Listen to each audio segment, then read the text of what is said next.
Naiipit yung buhok ko.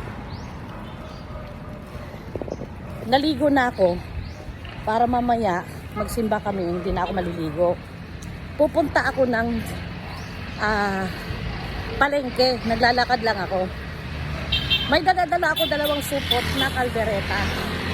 Kasi itong suki ko sa palengke na followers and subscriber ko, lagi nila akong sinusumbatan na, Ate Jenny, ang daya mo naman, nangiinggit ka lagi sa luto mo, ang sasarap, pero di naman namin natitikman. Sabi ko, hoy, ang mahal ng kaldereta ha, ang mahal ng kabaka, ang mahal ng ingredients, pero ginujoke ko lang. Akala nyo ba, libo ang ginagastos ko dyan? Pagkatapos hingiin nyo lang, ha? Tapos sabi nung isa naman, suki ko sa karne, sige Ate Jenny, magbibigay ako ng baka, lutuin mo. Sige, walang problema, kompletohin mo ang rekado, huwag ka maglikramo sa gastos, sabi ko. Kasi pag ako nagluto, hindi ako nagtitipid sa rekado. Lahat ng gusto kong rekado na ilagay para sa kaldereta, present lahat yan. Sabi niya, o sige, may bayad ba? Dapat, may bayad. Pero ginok ko lang. Sabi niya, grabe talaga to si Ate Jenny.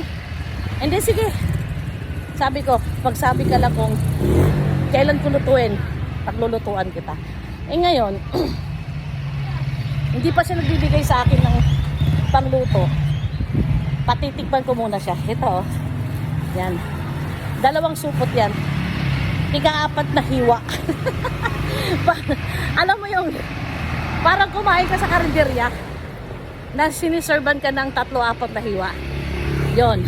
Pero syempre guys, kahit 2 hiwa lang ng karning baka ilalagay ko, sa sauce pa lang, mapapahum na sila talaga. Sobra. Kaya sabi ko sa kanila, ibibidyo nila ang pagkain nila. Pagbukas pa lang nila guys, sa amoy pa lang. Mangangalingasaw na ang amoy ng sarap. Kaya hindi nila alam ngayon na may dala ako. Kasi kaya ako pupunta ng palengke. Order ako ng 5 malaking bangus.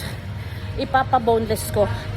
Kukunin ko bukas ng maaga, tapos titimplahin ko kasi pupunta kami sa mother-in-law ko sa Santa Rosa, Laguna. Gusto daw kami makita kasi parang 3 Christmas na yata. 3 years na ng Christmas or 4 something na hindi namin siya nadadalaw. Hindi namin siya pupuntaan. Umuwi yung brother-in-law ko from US. Sinabihan na kami na sabay-sabay do kami bukas papuntang Santa Rosa. So umuuna ako. Kaya bukas lahat ng trabaho ko half day lang kasi after lunch lata kami aalis. So sabi niya magpapatlak daw. So yun na lang naisip ko, isdang bangus ibubondes ko kasi paborito naman ng biyanan ko yan. At saka paborito din ng hipag ko yung boneless bangus, pati mga anak niya paborito. Kaya order ako ng 5 malalaki para kung gusto nila iihaw or prito or oven, pwede. So guys, hiningal na ako. Pagdating ko sa palengke, mag-a-update ako sa inyo sa aking kaldereta. Bye!